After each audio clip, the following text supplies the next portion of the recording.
عليكم ورحمة الله وبركاته. ازيكم حبايبي؟ عاملين ايه؟ معاكم مطبخ اكلة سما من اكل كله بيتي وسهل ولذيذ. والنهاردة باذن الله فيديو جديد وهنعمل فيه طريقة الرز بالجمبري. هنعمل رز بالجمبري بطريقة بسيطة وسهلة والطعم خطير جدا جدا. يلا نبدأ بمكوناتنا وبطريقتنا ونقول بسم الله الرحمن الرحيم. عندنا كوبايتين رز مصري مغسولين ومنقوعين كويس لمدة نص ساعة.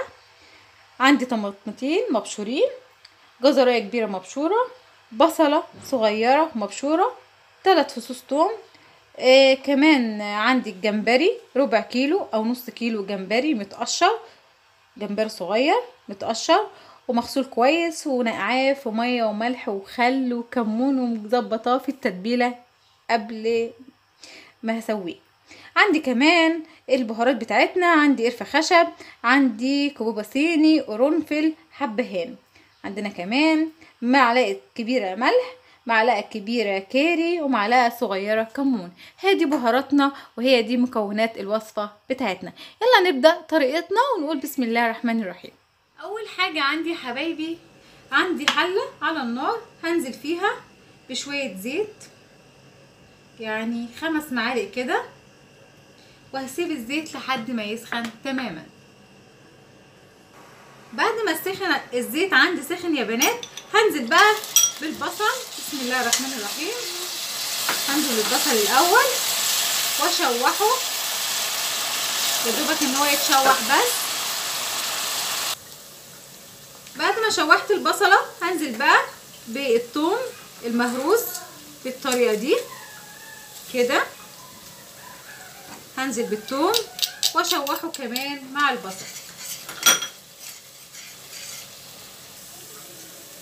بعد ما شوحت الثوم والبصل مع بعض كده وريحه الثوم طلعت يا حبيبي بقت حلوه كده، هنزل بقى بالجمبري واقلبه كويس. هشوحه مع بعض تماما، هشوحه كويس جدا، هشوحه كده مع البصل والثوم لحد ما لونه يتغير كده وياخد اللون الاورنج بالشكل ده كده، ان هو بدأ ان هو يدخل في مرحلة السوا. هنزل بقى بالبهارات بتاعتنا اللي بتديها ريحة وطعم، مش هيخلي عندك ريحة زفارة خالص في الجمبري ولا في الرز.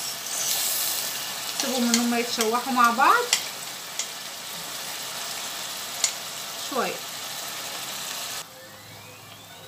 بعد ما الجمبري يا حبايبي يتشوح كويس مع البصل والثوم والبهارات، هنزل بقى بالملح والكاري والكمون واخليهم ان هم ياخدوا بس تشويحتين مع بعض، ياخد النكهه بتاعه البهارات مده دقيقه واحده بس.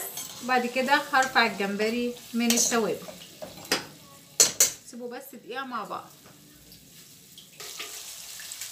هشيل بقى الجمبري بتاعنا بعد ما اتشوح كده واستوى كله، بس طبعا هسيب البهارات والبصل. هحاول ان انا اشيل الجمبري بس بالشكل ده كده.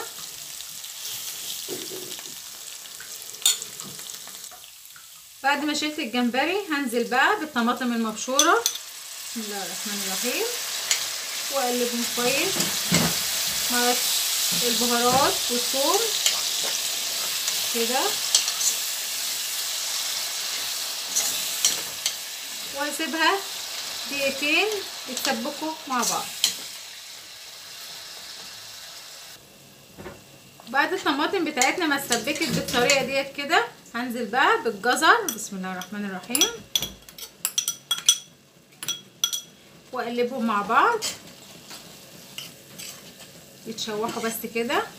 الجزر يتشوح مع الطماطم والبهارات، يديله ريحه وطعم جميل جدا.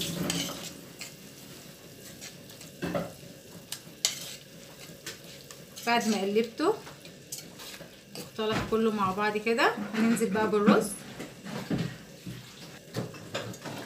بعد ما الجزر والطماطم كله اتشوح مع بعض كده يا حبايبي كده عندنا اتسبكت تماما، هننزل بقى بالرز. عندنا بسم الله الرحمن الرحيم هننزل بالرز كوبايتين الرز المصري كده. بسم الله، نحسن بين ايدينا يا رب بالطريقه دي كده. بعد ما نزلنا بالرز هنقلبه مع بعض كويس جدا، نشوحه في الصلصه بتاعتنا.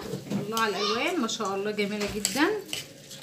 الجزر والبهارات بتديله طعم حلو قوي. طماطم. بعد ما شوحت الرز كده يا حبايبي بالطريقه ديت مع الخضار بتاعنا والبهارات، هننزل بقى بالميه المغليه بتاعتنا. وطبعا عندنا كوبايتين رز لهم 3 كوبايات ميه، او حسب عندك معيار الرز عندك بيختلف من رز للتاني اكتر او اقل. اظبطي الملح بتاعك وشوفيه، دوقيه لو عايز ملح او حابه ان هو مسكر حاولي اظبطيه زي ما انت عايزه. ومعيار الرز بتاعك اظبطيه كمان عشان يطلع مستوي ومفلفل. هغطي عليه واسيبه بقى علشان يستوي. وده الرز بتاعنا يا حبايبي بعد ما استوى ما شاء الله. شايفين الالوان جميل جدا ولا الريحه تحفه. هنيجي بقى للجمبري هننزله كده على الوش بالطريقه دي. نحطه على الرز ونقلبه في الرز كده عشان بقى يبقى مع الرز بقى رز بالجمبري ويبقى يكمل سوا كده في الرز، يديله نكهه جميله جدا. نسيبه بقى يتردد مده 10 دقايق وبعد كده هطفي عليه النار. وبكده يا حبايبي يكون الرز بتاعنا استوى ما شاء الله. شايفين الريحه والطعم جميل جدا. هطفي عليه بقى كده. الرز بتاعنا بالجمبري استوى تماما. هطفي عليه. وده الرز بتاعنا يا حبايبي، رز بالجمبري ما شاء الله مفلفل وطعمه لذيذ جدا. ولا الريحه مش قادره اقول لكم عامل ازاي. شايفين ما شاء الله الريحه والطعم خطيره. جربوه من مطبخ اكل السما على اليوتيوب. كنتم في مطبخ اكل السما، من اكل كله بيتي وسهل ولذيذ وعلى قد الايد. والسلام عليكم ورحمه الله وبركاته.